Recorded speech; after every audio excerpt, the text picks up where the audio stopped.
మీ బిడ్డ మరో మాట చెప్తా ఉన్నాడు. నేను చెప్పే ఈ మాటను ప్రతి ఊరిలోనూ చెప్పండి, ప్రతి ఇంట్లోనూ చెప్పండి, ప్రతి గడపకు వెళ్ళి చెప్పండి ఈ మాటను. పేదవాడి భవిష్యత్ బాగుపడాలంటే, జరుగుతున్న ఈ మంచి కొనసాగాలి అనంటే మళ్ళీ జగనన్నే తెచ్చుకుందాము అని చెప్పి ప్రతి ఇంటికి వెళ్ళి చెప్పండి,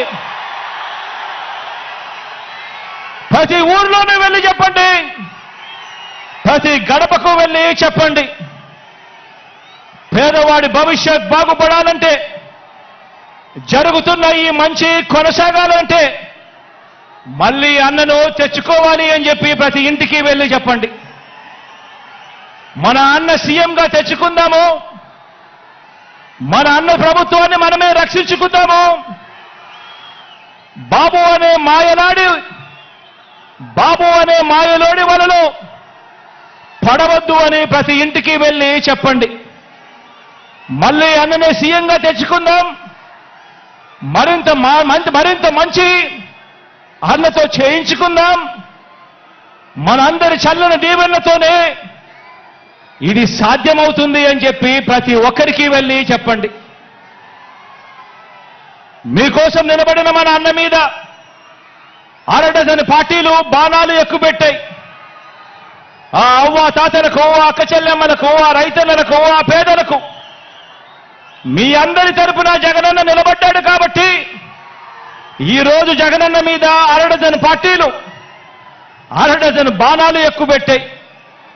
అయినా అన్న పొత్తులు నమ్ముకోలేదు. అన్న మనల్ని నమ్ముకున్నాడు, ఆ దేవుడిని నమ్ముకున్నాడు.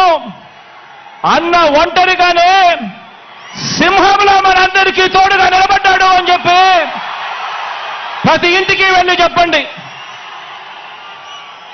మన అన్న ప్రజల్ని, దేవుడిని తప్ప పొత్తుల్ని, ఎత్తుల్ని నమ్ముకోలేదు.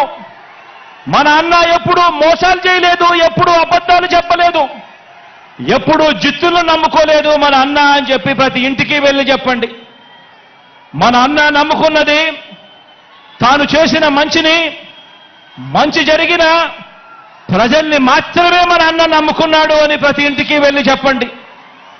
మళ్ళీ మన అన్నను గెలిపించేందుకు మనమంతా కూడా చెయ్యి కలపాలి, మనమంతా కూడా ఒక్కటి కావాలి, మనమంతా కూడా సిద్ధమని చెప్పాలి అని చెప్పి ప్రతి ఇంటికి వెళ్ళి చెప్పండి. సీఎంగా అన్న వస్తేనే నెల 1వ తేదీన మళ్ళీ చిక్కటి చిరునవ్వులతో మన ఇంటికే 3,000 రూపాయల పెన్షన్ తీసుకువచ్చి ఇవ్వడం జరుగుతుంది అని చెప్పి ప్రతి ఒక్కరికి కూడా చెప్పండి.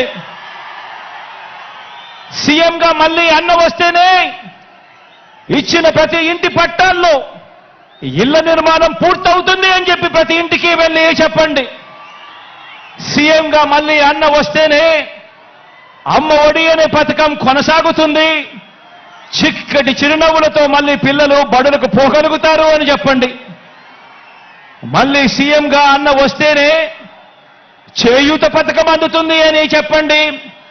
మళ్ళీ సీఎంగా అన్న వస్తేనే రైతు భరోసాగా రైతన్నకు తోడుగా నిలుస్తుంది అని చెప్పి కూడా చెప్పండి. సీఎంగా మళ్ళీ అన్న వస్తేనే పెద్ద చదువులు చదువుతా ఉన్న పిల్లలకు పూర్తి ఫీజు రీఎంబర్స్మెంట్ కింద విద్యా దీవెన, వసతి దీవెన వచ్చే మనసు కేవలం అన్న వస్తేనే జరుగుతుంది అని చెప్పండి. సీఎంగా మళ్ళీ అన్నను గెలిపించుకుంటేనే బటన్ నొక్కితే నేరుగా నా అక్క చెల్లెమ్మల కుటుంబాల ఖాతాల్లోకి ఎలాంటి వివక్ష లేకుండా, ఎలాంటి లంచాలు లేకుండా నేరుగా డబ్బులు పడే పరిస్థితి రావాలి అనంటే మళ్ళీ అన్న ముఖ్యమంత్రి అయితేనే అని చెప్పి ప్రతి ఇంటికి వెళ్ళి చెప్పండి. సీఎంగా మళ్ళీ అన్న వస్తేనే గవర్నమెంట్ బడి బాగుపడుతుందని చెప్పండి. సీఎంగా అన్న వస్తేనే గవర్నమెంట్ హాస్పిటల్ బాగుపడుతుందని చెప్పండి. సీఎంగా మళ్ళీ అన్న వస్తేనే నవరత్నాల్లోని అన్ని పథకాలు కూడా కొనసాగుతాయి అని చెప్పి ప్రతి ఇంటికి వెళ్ళి చెప్పండి.